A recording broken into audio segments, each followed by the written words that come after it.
Olá, queridos discípulos do Senhor Jesus, a graça e a paz. É um prazer enorme compartilhar com vocês a palavra de Deus. A nossa reflexão hoje está baseada em Atos capítulo 3, do versículo 1 ao versículo 11. O primeiro versículo diz que Pedro e João subiam juntos à hora da oração, e era a hora nona, 3 horas da tarde. Então, por volta de 3 horas da tarde, Pedro e João subiam para o templo à hora da oração. E aqui eu gostaria de destacar sobre os privilégios de uma vida de oração. E eu quero começar falando sobre o exemplo da vida de oração. Se vocês olharem, o Evangelho de Lucas narra com muita maestria a vida de oração do nosso Senhor Jesus. Vocês verão Jesus orando durante o dia, Jesus orando durante a noite, e ele mantinha uma vida fervorosa de oração e os seus discípulos a tudo isso observavam. E o exemplo de Jesus em oração foi tão forte que os seus discípulos chegaram a pedir: Senhor, ensina-nos a orar. E eu gostaria de dizer que esse impacto de oração da vida de Jesus na vida dos discípulos foi muito produtivo, porque mais tarde os discípulos vão se tornar homens de oração. E se vocês olharem, a igreja que eles lideravam, que é a igreja que nós conhecemos como igreja primitiva, era uma igreja que se reunia unânime para orar, para buscar a promessa de Deus, para resolver os conflitos internos na igreja, buscava-se por meio da oração e do jejum. Então veja que os discípulos viam o exemplo da oração na vida de Jesus e por isso se tornaram homens de oração. E a igreja primitiva, olhando para os seus líderes que eram homens de oração, também se tornou uma igreja de oração.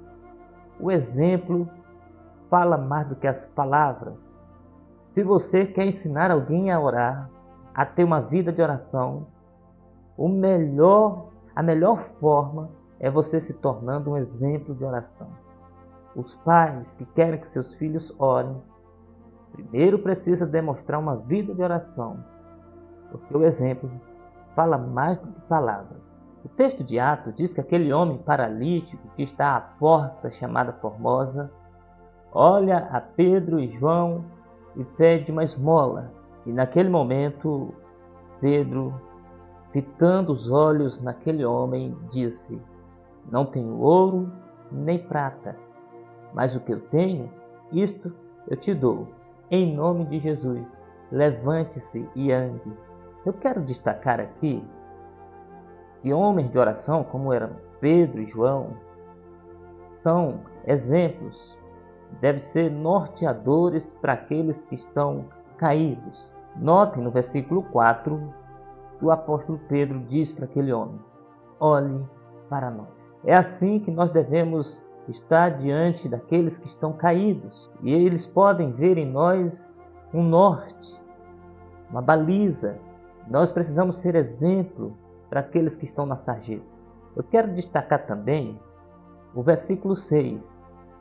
Após aquele homem fixar os olhos em Pedro e em João, Pedro olha para ele e diz: não tenho ouro nem prata, mas o que tenho, isto eu te dou. Em nome de Jesus, levante-se e ande. E o ponto aqui é que homens de Deus ou mulheres de Deus, pessoas que vivem em santificação e consagração, são pessoas que têm muito mais a oferecer, mais do que aquilo que pedimos ou pensamos. O que Pedro deu àquele homem por intermédio do nome de Jesus foi muito mais do que dinheiro. O que Pedro deu foi uma restauração, foi uma nova perspectiva, esperança, mudança de vida. A partir daquele dia, aquele homem nunca mais foi o mesmo. Talvez se ele tivesse dado algumas moedas, No máximo teria dado para ele comprar alguma coisa, um alimento, quem sabe. Mas quem ora, quem vive na presença de Deus, geralmente tem muito mais do que dinheiro. Tem o poder que flui por meio de uma vida de consagração, por meio de uma vida dominada pelo Espírito Santo. Nós precisamos ser exemplo para aqueles que estão caídos e precisamos ter muito mais a oferecer a eles, o poder que vem de Deus. No versículo 7 diz que Pedro, tomando aquele homem pela mão, o colocou de pé e firmou seus pés. Isso é um princípio maravilhoso para nós, que nós somos a esperança daqueles que estão caídos, não podem caminhar, dos aleijados espiritualmente, que não podem ir à presença de Deus. Mas finalmente eu quero dizer que aquele milagre que aconteceu, tudo isso serviu para atrair honra para o nome de Jesus e glória para o nome de Deus. Não foi o nome de Pedro glorificado, nem o nome de João, e nem deveria ser.